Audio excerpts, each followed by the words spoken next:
Welcome to Botany Explorers, where we visit various parks in our area and learn a little bit about plants along the way. My name is Darcy, and I'm here from the Danbury Public Library.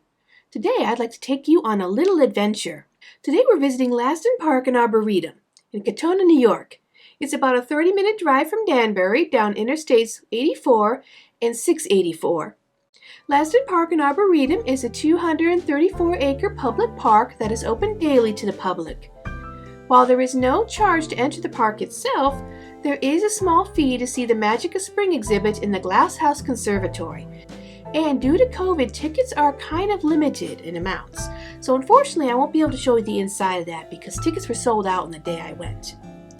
Now, it was still a little early in the spring season when I went to visit, which means a lot of the flowers hadn't bloomed just yet. That being said, we saw a number of beautiful flowering trees like dogwoods, magnolias, and even cherry trees.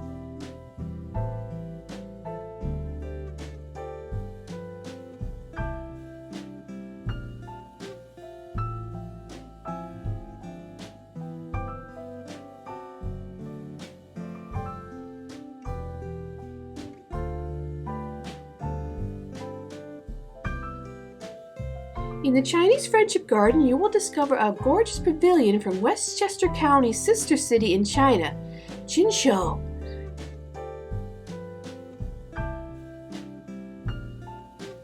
Look up at the ceiling and you will see two powerful dragons flying overhead.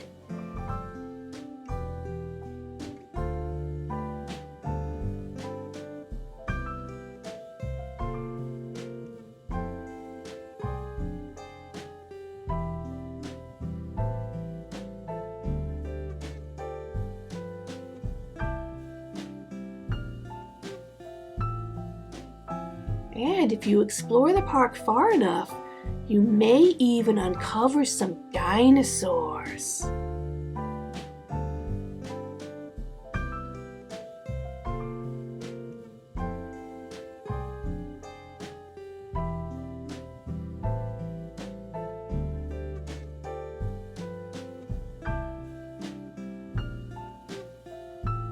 Lasdon Park and Arboretum is a beautiful place to explore.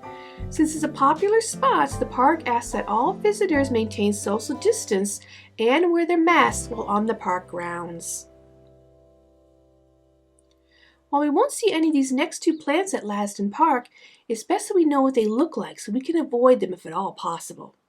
The first one we're going to talk about is poison ivy. No, not the villain from Batman. This kind of poison ivy. Poison ivy is a three-leaved plant that can give you an itchy rash if you pick it up or touch it. When the leaves of poison ivy are damaged by us touching or brushing against it, they release urushiol, a colorless, odorless oil found in the leaves of the plants. Urushiol causes an allergic reaction when it comes in contact with our skin. That's that itchy rash we get. This rash can start anywhere between a couple of hours to a couple of days after contact with the plant, and it can last for a few weeks. Not fun.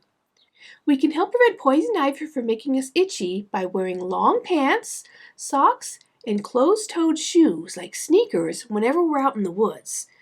This way, in case we do come in contact with the plant, the urushiol oil gets on our clothing and not our skin. Still, we have to be careful when we are removing our clothing so that we don't touch that part that has come in contact with the plant, because that oily substance will stay on clothing for a while. So if we brush against it with our pant leg and then we touch that part of the pant leg with our hands, now it's on our hands. Not fun. So if we do come in contact and it gets on our clothing, we need to carefully take our clothes off and then wash them when we get home. And if we get that urushiol oil on our skin, then what we need to do is we need to wash ourselves with soap as soon as possible. And we don't want to take a bath. No, because if we take a bath and we have that on our hands and maybe on our arms and we're sitting in bath water, well, that oil is going to come off of our skin and then get into the bath water. And now we can have more parts of our body that have contact with that oil, and now we're itchy all over, and we don't want that at all. So, if possible, you want to take a shower with soap and get all that oil off of your skin. Well, the best way to avoid this being itchy from this plant is to avoid the plant altogether. But how do we remember what poison ivy looks like? The rhyme leaves of three, let it be will help. Because remember, poison ivy has 3 leaves coming off. So if you see a plant with 3 leaves, it's best to avoid it and not touch it. Poison ivy likes to grow in dense clusters that covers the ground. It can also be seen climbing up the sides of trees like a vine. That's where it gets the ivy name from. Now, poison oak is less common than poison ivy, but it still pops up now and then. And like poison ivy, the leaves have urushiol oil in them.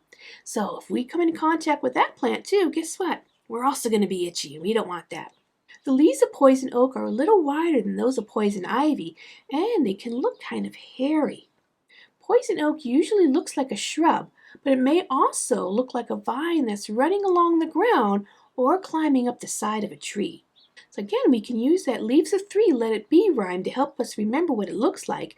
If we see a plant that has leaves shaped kind of like this, and they look like they might be a little hairy, we don't want to touch that one because that's probably going to be poison oak. So we've learned a little bit about some plants that we shouldn't touch. So how about we try and grow some plants that we can touch? We're going to see today if we can grow some marigolds. Now, marigolds can normally grow outside. They're usually out in gardens, and they're attractive to bees and butterflies, and they're bright, colorful flowers, usually in lights of oranges and yellows, and very cheerful looking. But right now, it's still a little too cold for us to put marigolds outside. So we're going to start our marigolds in a cup. So what I have here is a plastic cup. And I use these for plants that it's a little too early for me to put them out in the ground outside. I'll do starter plants in these. And the nice thing about these is they're recyclable, but they're also very sturdy. So I actually been using these for a couple of years. And then when I'm done with the plant and I repot it somewhere else, I rinse this off and put it away. And when I need it next time, there it is. So if you picked up one of your kits and you have one of these, you can use it multiple times. So another thing we're going to need today is some stones. So I have some clay pebbles here, but you can also grab some little rocks from outside. And what we're going to do with these is we're going to put them into the bottom of our glass. Now it's going to look something kind of like this. Now the reason I have my rocks on the bottom of my glass here is to give my soil that's going to go in here some drainage. You see, if roots get too wet, they can get something called root rot. It actually makes the roots kind of get sickly and then the plant dies, and we don't want that to happen. So since my glass here doesn't have any holes in the bottom, I put some rocks down here to catch the extra water. So now that I have my rocks in the bottom of my glass, I'm going to add some dirt. Now normally I would be doing this outside, but it's actually a rainy day today, so I'm doing it in here. But if you have a nice sunny day outside, this is a fun activity to do out there. That way you can get dirt everywhere and you don't have to worry about making a mess. But I had to be a little more careful today, so I have some dirt. And now I'm going to grab handfuls of dirt and I'm going to put them into my glass. And again, I have to be careful because I'm inside. But if you're lucky enough to be able to do this outside, you can have a lot of fun. And you can use dirt from your yard, or you can use potting soil, whichever you like. Okay, so now I have soil in my cup, and hidden under here is all my clay pebbles. So I'm going to brush my hands off quick, and then I'm going to put the bit of dirt I have extra aside, because here comes the fun bit. We have some marigold seeds. Well, like I said, they're bright and colorful, aren't they? Some of them are yellow, some are oranges, some are kind of reds. You can even find marigolds that have kind of bluish colors. They're really cool. So when we think of seeds, we think of things like sunflower seeds, right? And they're nice and big. Well, this is a marigold seed. Can you see it? It's really kind of small, isn't it? And certain ones will look slightly different. So we have to be kind of delicate with these because we don't want to crush the seeds, because if we do, then the plant's not going to grow. And what we're going to do first is we're going to take our soil here and we're going to put a little bit of our finger in, not very far, maybe about 1/4 of an inch. In the middle here, just dig it down a little bit and wiggle your finger. Give it a little wiggle. That gives us a nice little hole where we can put our seeds. So I'm going to drop a couple of seeds in that hole. Put them in there. And then I got my seeds there. Hard to see because they're really small in there. And now I'm going to gently tuck the soil back on top. There we go. So they're nice and covered, kind of like we're putting them to bed. So I've got my marigolds. Seeds all the way in there. So remember, we didn't go down very far, maybe about 1/4 of an inch, a little bit around your nail.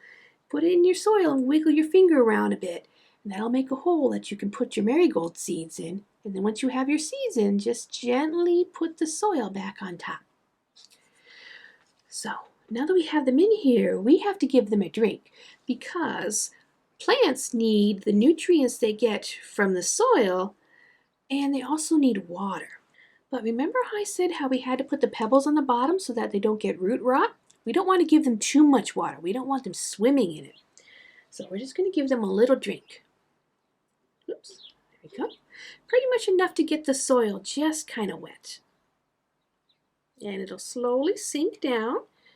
And probably won't be able to see on camera, but on mine I can see where the water's going down. But it's probably going to be hard to see on camera just because my cup is very reflective. Go. So now my seeds are all nestled in the dirt and they've had a sip of water. And now what I need to do is I need to put this in a sunny spot. And every day I'm going to check the soil to see how it is. If the soil feels dry on the top, then I'm going to give it a little bit more water, but not too much. And in a couple weeks, we should start seeing some plants popping out.